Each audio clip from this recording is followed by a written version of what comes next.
Salut, c'est Trado, je suis content de votre pour la mise à jour de l'analyse technique du CAC 40 et 0,7% au compteur, ce qui ne contredit pas l'idée selon laquelle on pourrait avoir un petit répit de fin d'année plutôt qu'un rallye de fin d'année.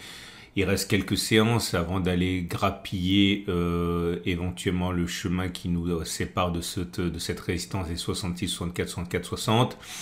Après, vous le savez, ma préférence va à une nouvelle attaque baissière. On verra ce qui se passera. Mais pour l'instant, je ne pense pas que les algos aient été branchés dans le sens de la baisse et que ni que les gérants de fonds veuillent voir fondre le peu de bonus qu'ils ont. Donc je pense toujours qu'on aura, je le dis pour la troisième fois, une accalmie pour une hausse avant éventuellement de rentrer dans le domaine des choses sérieuses par la suite. On voit que la séance du jour a d'autant plus d'importance qu'elle s'est faite avec l'ouverture d'un gap, puisqu'il n'y a pas de cotation entre les plus hauts de la séance de la veille et les plus bas de la séance du jour. La nature de ce gap, à mon avis, est celle d'un gap commun, c'est-à-dire un gap qui normalement ne devrait pas résister longtemps à un comblement. J'aimerais bien par contre que l'on remonte, combler ce gap-là. Ça me semblerait être quelque chose d'assez classique, d'avoir quelque chose qui enchaînerait ensuite à la baisse. On verra, mais voilà, c'est le filtre que j'ai actuellement.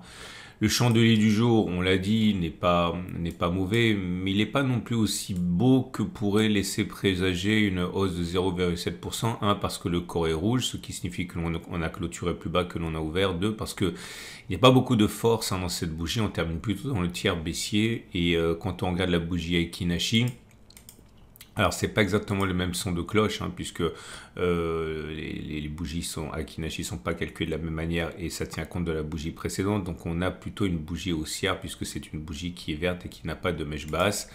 Au niveau du fill and break, rien de neuf, c'est toujours le rouge qui prédomine. On n'a pas inscrit de nouveau bloc puisqu'on est monté. On inscrira un nouveau bloc uniquement si on arrive à faire un plus haut de 3 blocs et c'est loin d'être le cas pour l'instant. Là aussi, c'est compatible avec un petit rebond avant d'avoir une continuation des blocs baissiers. Bon, peut-être que je suis biaisé, mais ça ne change pas grand-chose de toute manière. Je ne rentrerai pas avant d'avoir un signal clair. Et pour l'instant, il n'y en a pas. Enfin, en tout cas, ni dans un sens ni dans l'autre. La moyenne mobile à cette période indique que la tendance immédiate s'est légèrement améliorée, en ce sens qu'on a une M7 qui est plate. Maintenant, bon, elle est légèrement haussière au regard de la couleur, mais c'est pas une orientation qui est assez mûre pour qu'on puisse parler de tendance haussière de court terme. On va dire que c'est neutre avec un léger balotage favorable haussier. La tendance générale, elle est toujours baissière puisqu'on est en dessous de la moyenne mobile à 20 périodes qui descend. La tendance de fond est haussière puisqu'on est au-dessus de la M50 qui monte. On a bien rebondi dessus. Et la tendance de long terme, elle est toujours haussière également puisqu'on est au-dessus de la moyenne mobile à 200 jours. Nous avons des éléments techniques à prendre en considération. Alors, on n'a pas de nouveau signal en tant que tel, mais on a un signal qui pourrait, un peu plus ancien, qui pourrait éventuellement nous servir. Vous voyez, le CCI là nous a donné un signal haussier. C'était sur la séance du 21 décembre, puisqu'il est sorti de la zone de survente. Et ce qui m'intéresse, c'est que malgré l'ancienneté du signal, on voit que nous sommes en dessous du niveau qui a été atteint lors du jour du signal. Donc on peut peut-être mettre à profit cela pour rentrer à bon compte. On va voir. En tout cas, j'ai testé 3 scénarios. Je voudrais savoir si on peut gagner de l'argent en pariant sur le fait que l'on clôturera à un moment ou un autre plus haut que la bougie de signal du CCI haussier. Donc clairement le signal a été donné sur cette bougie et on va parier sur le fait qu'on va clôturer plus haut que ce niveau 6579. Là ça n'a pas été le cas puisqu'on a clôturé en dessous, on a ouvert au-dessus mais on a clôturé en dessous. Et on va voir si on peut également espérer avoir au moins la distance au plus bas une fois, voire 2 fois, et c'est ça qu'on va tester. Alors, je vous montre des exemples qui ont bien réussi, qui ont bien fonctionné, notamment ici, comme vous pouvez le constater. Le signal a été donné sur cette bougie-ci. Ok. Est-ce que l'on a fait au moins une clôture au-dessus de ce niveau avant que de passer en dessous des plus bas récents? Oui, on en a fait plusieurs, donc ça c'est bon. Est-ce qu'on a fait une fois la distance au stop de protection qui est ici à moins de 86? Ou on a même fait, vous le voyez, on a fait plus de 10%, on a fait même plus, Au mieux, on a fait plus 17%, donc oui. Alors c'est pour ça qu'il y a 3 pouces verts. Un pour dire que l'on a clôturé plus haut, deuxième pouce pour dire qu'on a fait au moins une fois la distance au stop de protection et deuxième pouce ici, un troisième pouce pour dire qu'on a fait 2 fois la distance au stop de protection. C'est également le cas ici, comme vous pouvez le constater. Le signal a été donné sur cette bougie-ci. Est-ce qu'on a clôturé au-dessus? Oui. Est-ce qu'on a fait au moins 1,59? Oui. Est-ce qu'on a fait 2 fois 1,59? Oui, puisqu'on a fait au mieux 4,72 avant d'être déclenché ici. Donc voilà, c'est le sens de ces 3 pouces verts. Là, vous avez un pouce vert et 2 pouces rouges parce que, vous voyez, sur ce signal-ci, on a bien eu au moins une clôture au-dessus, mais par contre, on n'a fait ni une fois ni 2 fois la distance au stop de protection. Bon, vous avez compris, vous avez l'habitude, je ralentis un peu la cadence pour les nouveaux, mais voilà où on en est. Donc, j'ai fait le test 30 fois et voilà le bilan.